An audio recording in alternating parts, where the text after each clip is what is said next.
lereng gunung terpencil yang jarang dijamah manusia, terdapat sebuah desa tua bernama Desa Nirmala. Dulu desa ini dikenal akan kesuburan tanahnya dan keramahan penduduknya. Namun sejak 20 tahun lalu, desa itu mendadak hilang dari peta dan ingatan masyarakat sekitarnya. Tak ada yang bisa menjelaskan kemana penduduknya pergi. Desa itu ditinggalkan begitu saja, membusuk dalam kesunyian.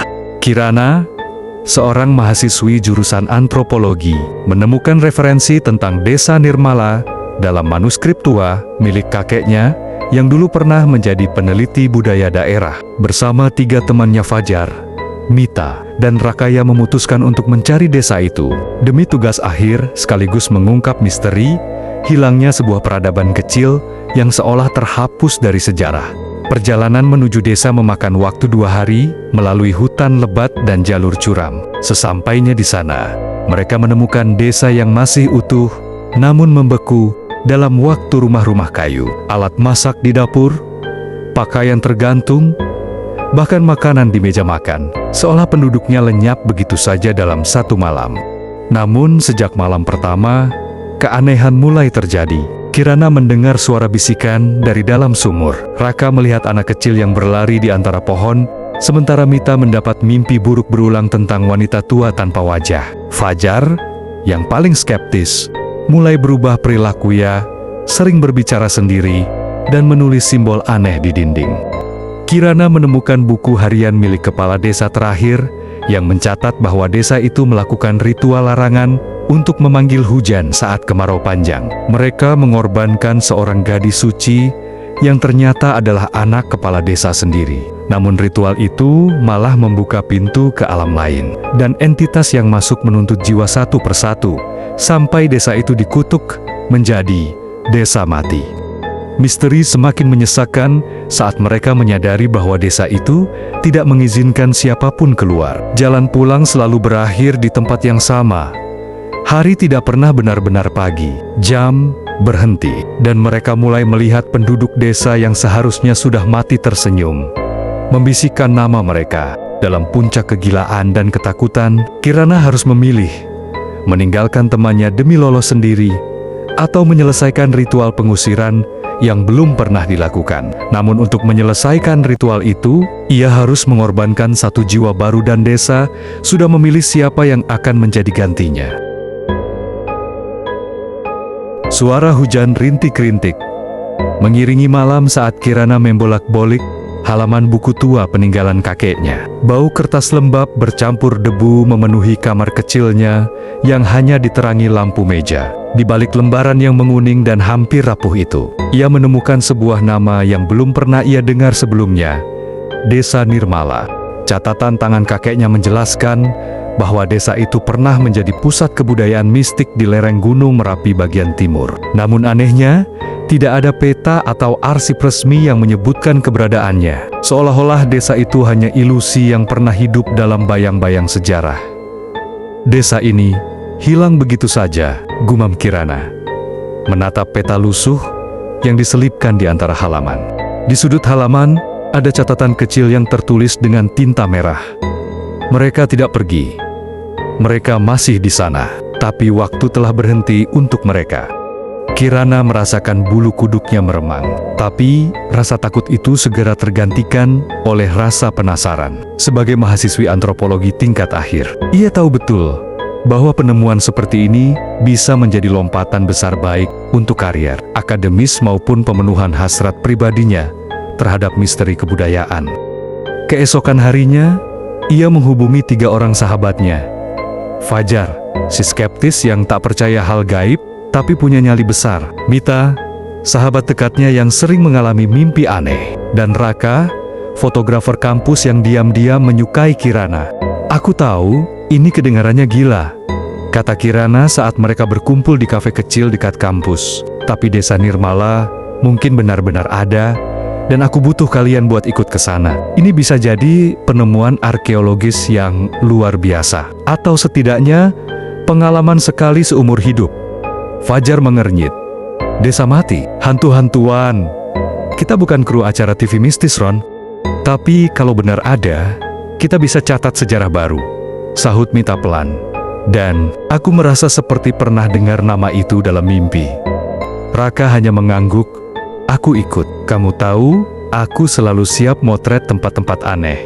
Setelah perdebatan singkat, mereka sepakat. Perjalanan akan dimulai 3 hari lagi. Dengan membawa peta tua, kamera, dan logistik seperlunya. Mereka bersiap menuju tempat yang tak lagi dikenang oleh dunia desa Nirmala. Desa yang berhenti hidup, tapi belum benar-benar mati.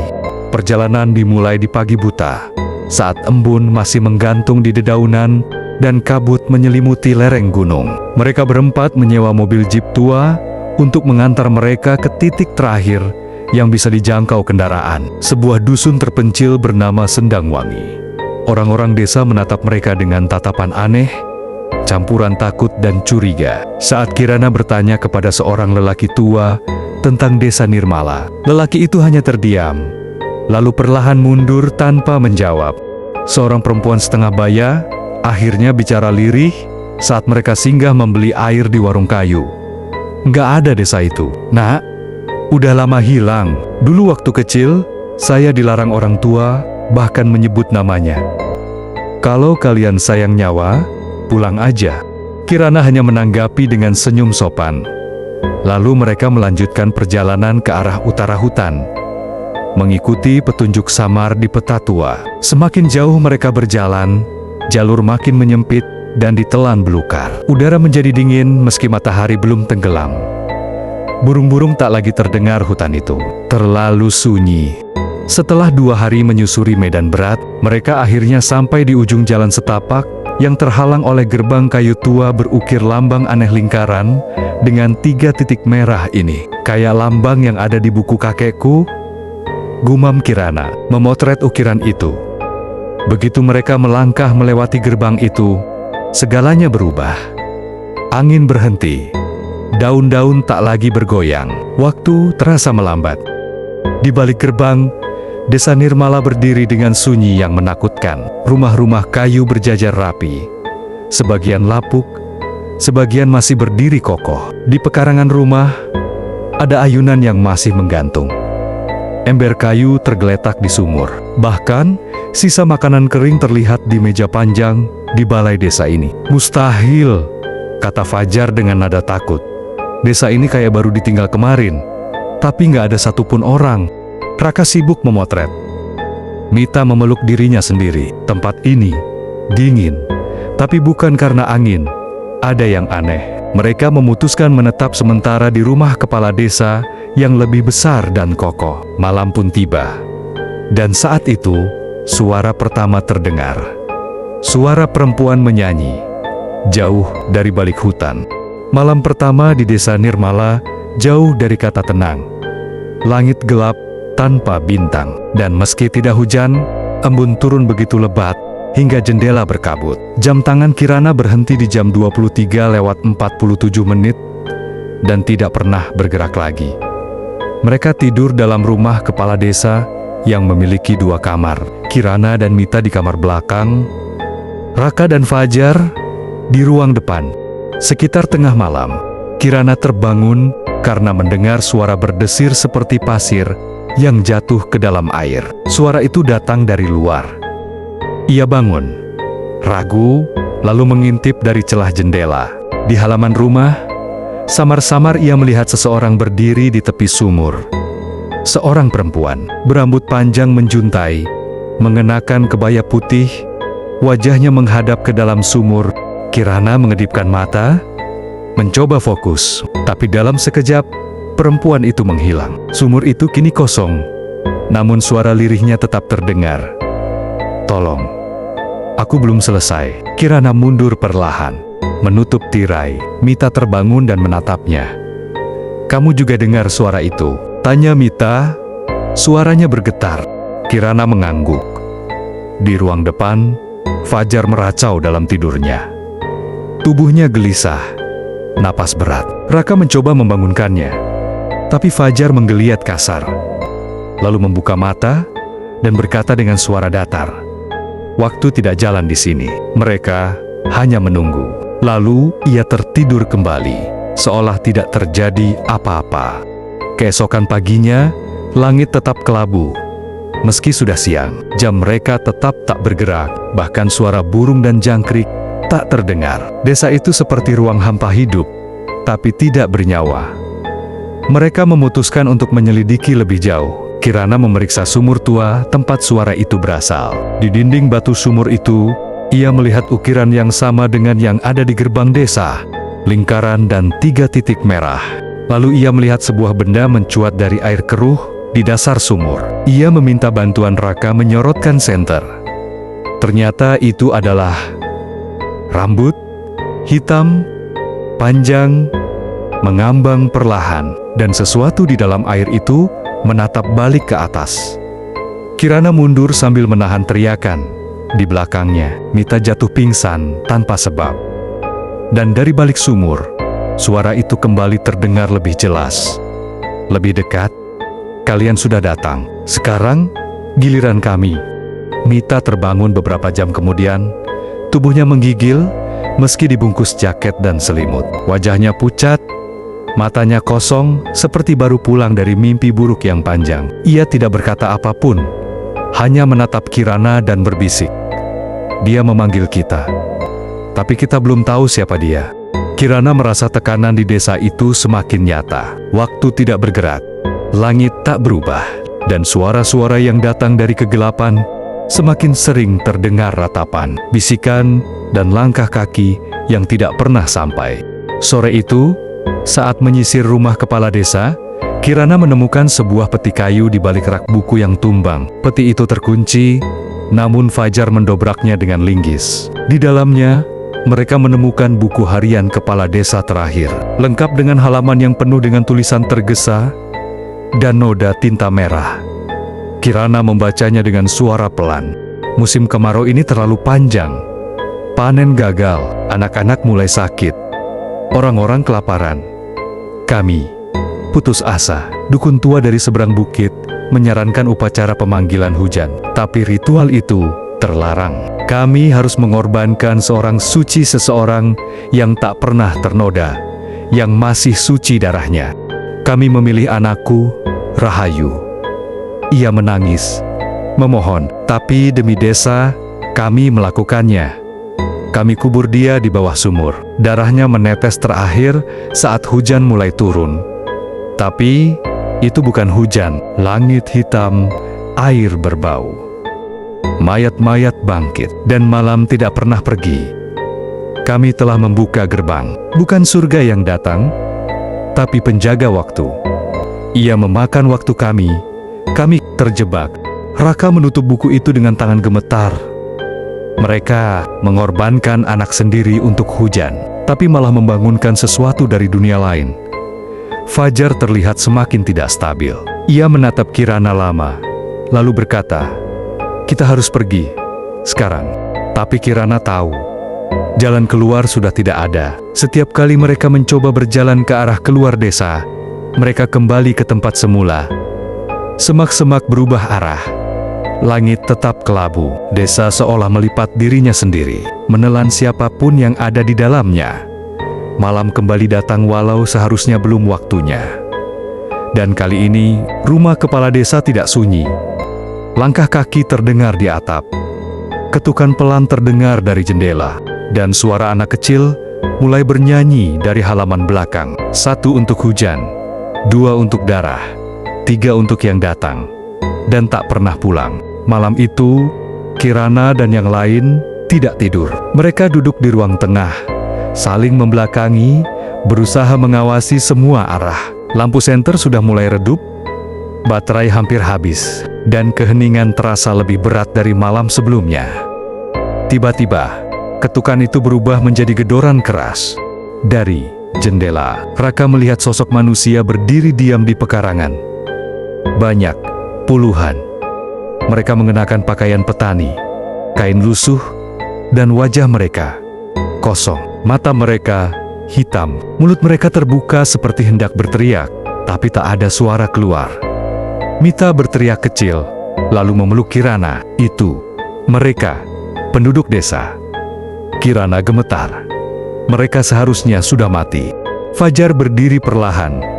Tatapannya tak fokus. Mereka cuma ingin waktu kembali. Kita harus kembalikan waktu mereka. Kirana meraih bahunya. Fajar, kamu ngomong apa sih? Kita butuh cara keluar dari sini. Tapi Fajar hanya tertawa pelan, lalu berjalan ke pintu dan membukanya. Angin dingin langsung menerpa masuk, membawa bau tanah basah dan sesuatu yang jauh lebih busuk, bau tubuh yang lama, membusuk di bawah tanah. Para penduduk yang mati berdiri diam di luar, lalu satu persatu mereka menunduk kepada Fajar. Kirana berteriak, "Tutup pintunya, Raka!" Tapi sudah terlambat. Fajar melangkah keluar. Tubuhnya seperti dikendalikan sesuatu. Ia berjalan melewati mereka, dan para makhluk itu mengikuti membentuk lingkaran aneh di sekitar sumur tua. Kirana dan Raka mengejar, sementara Mita tetap di dalam rumah, berdoa tanpa henti. Di tepi sumur, Fajar berdiri di tengah lingkaran. Matanya putih. Dari bibirnya, ia berbicara dengan suara yang bukan miliknya. Satu dikorbankan. Satu harus menggantikan. Kalian datang. Sekarang kalian bagian dari kami. Tiba-tiba tanah di sekitar sumur bergetar. Batu-batu berjatuhan. Dari dalam sumur, asap hitam mulai menyembur, membentuk bayangan seorang perempuan rahayu, gadis yang dikorbankan dulu. Namun wajahnya rusak, kulitnya robek.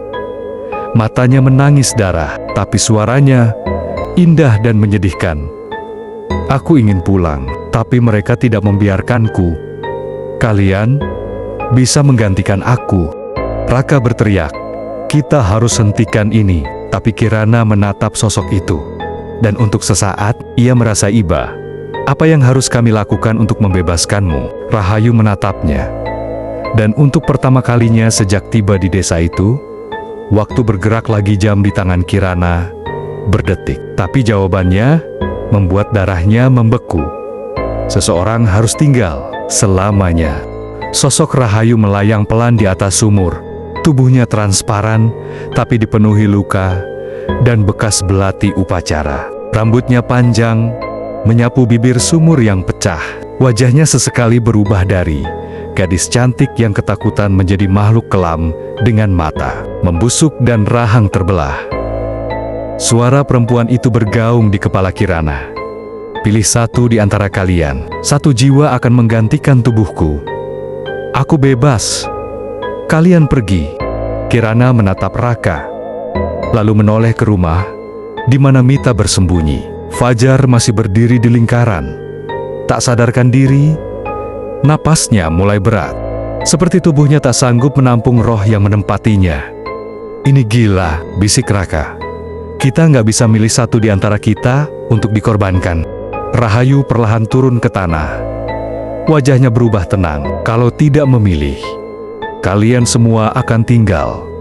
Seperti mereka, ia menunjuk ke arah para penduduk desa yang kini merangkak perlahan, mendekati mereka sunyi, penuh luka, mata kosong, mulut ternganga. Kirana memejamkan mata. Otaknya berpacu.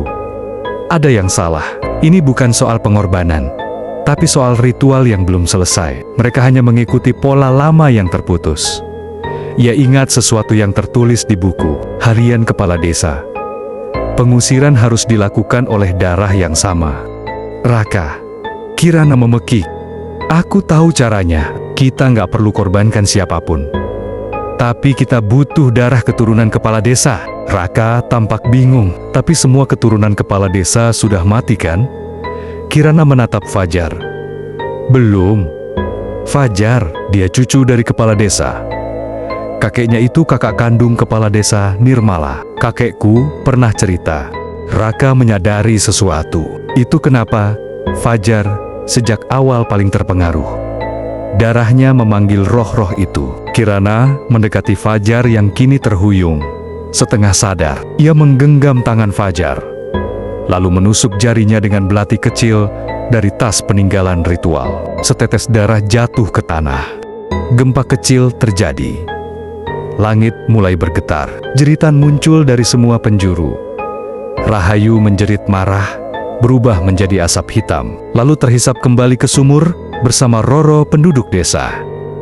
Mereka menjerit dan hilang. Sumur itu runtuh, lalu retak, hingga akhirnya menyisakan lubang tanah dalam yang membisu. Fajar terjatuh, napasnya kembali normal. Langit mulai cerah untuk pertama kalinya. Burung berkicau, jam berdetak, waktu kembali.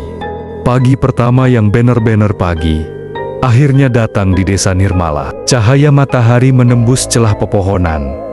Kabut perlahan menghilang, dan suara alam kembali terdengar. Desa yang semula seperti lukisan beku, kini tampak seperti reruntuhan biasa, sunyi, tua, dan kosong, tapi tidak lagi terkutuk. Kirana duduk di samping Fajar yang masih lemah. Wajahnya pucat, tapi ia sadar dan tersenyum samar. "Apa kita berhasil?" Kirana mengangguk pelan. "Rahayu sudah bebas, dan kamu mengakhiri kutukan mereka." Raka membantu Mita keluar dari rumah kepala desa. Gadis itu tampak syok, tapi jauh lebih tenang dari sebelumnya. Ia menatap langit, lalu berbisik, "Langitnya biru. Aku pikir aku nggak bakal lihat warna itu lagi." Tanpa banyak bicara, mereka berkemas dan bersiap meninggalkan desa. Arah kompas yang sebelumnya kacau, kini menunjukkan arah utara dengan stabil. Jalur setapak yang semula berputar kini terbuka lebar, seperti hutan sendiri mengizinkan mereka pulang. Saat mereka menapaki jalan keluar, Kirana menoleh sekali lagi ke arah desa yang kini tampak begitu biasa. Hanya rumah-rumah kayu tua, pekarangan kosong dan sumur yang telah runtuh.